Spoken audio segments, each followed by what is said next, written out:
اللہ سے مانگنے کی ایک خوبی یہ بھی ہے کہ آپ اپنے جذبات کو الفاظ کا روپ نہ بھی دیں، وہ پھر بھی آپ کے جذبات کو آپ سے بہتر جانتا ہے۔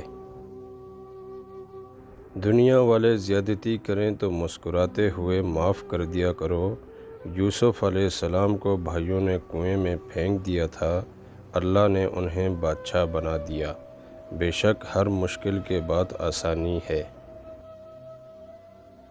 زندگی کو ضرورت کی طرح گزارو، خواہش کی طرح نہیں، کیونکہ ضرورت فقیر کی بھی پوری ہوتی ہے، لیکن خواہش بادشاہ کی بھی پوری نہیں ہوتی۔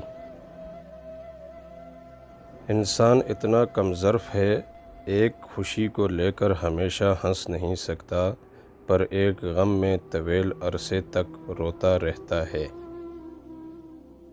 اگر تو کوشش کرنے سے بھی کچھ حاصل نہ ہو، پھر خاموش رہ کر سب کچھ اللہ تعالیٰ پر چھوڑ دیں، بے شک اللہ پاک بہترین تدبیر کرنے والا ہے۔